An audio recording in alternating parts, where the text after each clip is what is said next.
নমস্কার, আমার চ্যানেলে আপনাদের সবাইকে স্বাগত। আজকে আমি আলু আর ডিম দিয়ে একটা মজাদার স্ন্যাক্স করে দেখাবো, যেটা খেতে দারুণ হবে।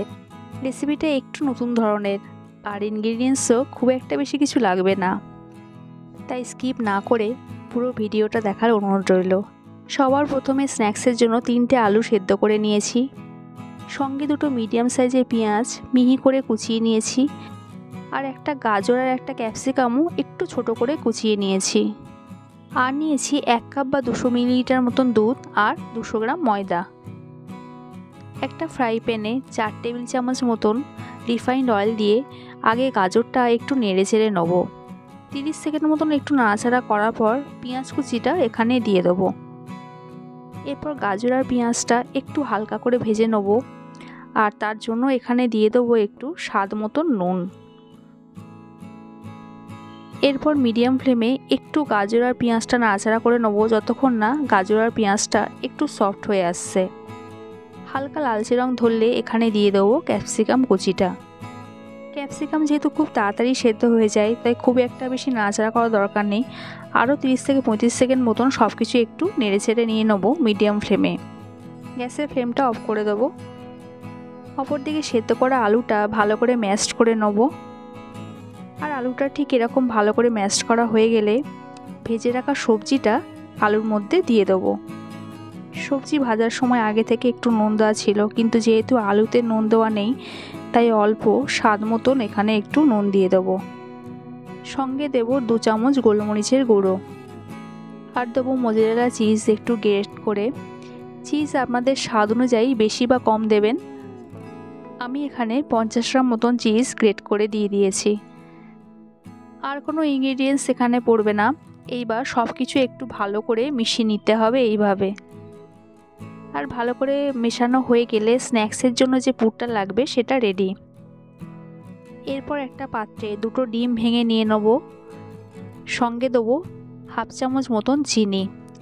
ডিম আর চিনিটা ভালো করে মিশিয়ে নেবো যতক্ষণ না চিনিটা ভালো করে গুলে যাচ্ছে।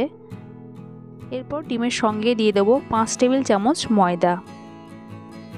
ময়দা আর ডিমটা ভালো করে একটু মেশানো হয়ে গেলে এখানে 1 কাপ বা 200 মিলিলিটার দুধটা দিয়ে দেবো। এরপর সব কিছু ভালো করে মিশিয়ে নিতে হবে যাতে ময়দার কোনো লাম্পস না থাকে। এই প্রসেসটা আপনারা মিক্সিতেও করে নিতে পারেন, তাহলে তাড়াতাড়ি হয়ে যাবে। ব্যাটারটা রেডি হয়ে গেছে, আর ব্যাটারের থিকনেসটা ঠিক এরকম হবে। অনেকটা পিঠের ব্যাটার যেরকম হয় ঠিক সেরকমই হবে। এরপর একটা ননস্টিক কড়াই নিয়ে তাতে সবার প্রথমে অয়েল ব্রাশ করে নেব। এরপর 1 হাতা মতন ব্যাটারটা দিয়ে দেবো। এরপর হালকা করে এরকমভাবে একটু ঘুরিয়ে নেব, ঠিক যেমন পাটিসাপটা বা সরু চাকলি ব্যাটার ঘুরিয়ে নেওয়া হয় পিঠে করার সময়, ঠিক সেরকমই। মিডিয়াম ফ্লেমে 8 থেকে 10 সেকেন্ড মতন একটু রাখলে একটু শুকিয়ে যাবে এবং তারপর উল্টে দিতে হবে। আর অপর দিকটাও একইভাবে একটু ভাজা হয়ে গেলে উল্টে দেবো এবং তুলে নেব। খুবই ইজি প্রসেস, করতে বেশিক্ষণ সময়ও লাগবে না। প্রতিটা রুটির মতন করতে ঠিক 8 থেকে 10 সেকেন্ড মতনই সময় লাগে।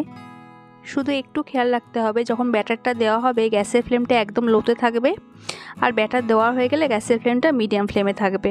ব্যাস, তাহলে কিন্তু এরকম রুটি তৈরি হয়ে যাবে। আর এই একই প্রসেসে পুরো ব্যাটারটা এরকম রুটির আকারে ভেজে নেব। পুরো ব্যাটারটাই রুটি বা পরোটার আকারে ভাজা হয়ে গেলে নেক্সট প্রসেসে চলে যাব। তার জন্য একটা পাতলা পরোটা নিয়ে নেব, আর এই পরোটার মধ্যে আলু আর সবজি যে পুরটা তৈরি করেছিলাম পুরটা দিয়ে দেবো।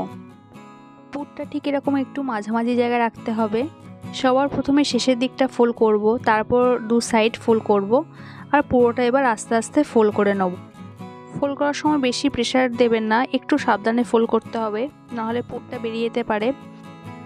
আর বাকি পরোটাগুলো একই প্রসেসে পুর দিয়ে ভরে নেব। সব পুর আমার ভরা হয়ে গেছে। এরপর আরেকটা বাটিতে 2টো ডিম ভেঙে নেব, সঙ্গে 2 চামচ ময়দা দিয়ে দেবো। ময়দা ডিমটা ভালো করে গুলে নিতে হবে, মিক্সিংটা ভালো করে নিতে হবে যাতে স্মুথ ব্যাটার একটা তৈরি হয়। আর ব্যাটার রেডি হয়ে গেলে প্রতিটা পুর ভরা এরকম পরোটাগুলো ডিমের গোলায় ডুবিয়ে ব্রেড ক্রাম্বসে ভালো করে কোট করে নিতে হবে। বাকিগুলো ঠিক একইভাবে ডিমের গোলায় ডুবিয়ে ব্রেড ক্রাম্বসে কোট করে নেব। সব রেডি হয়ে গেছে, এরপর এগুলো ফ্রাই করে নেব। ফ্রাই করার জন্য রিফাইন অয়েল নিয়ে নেব। এটা কিন্তু ডিপ ফ্রাই হবে না, শ্যালো ফ্রাই হবে।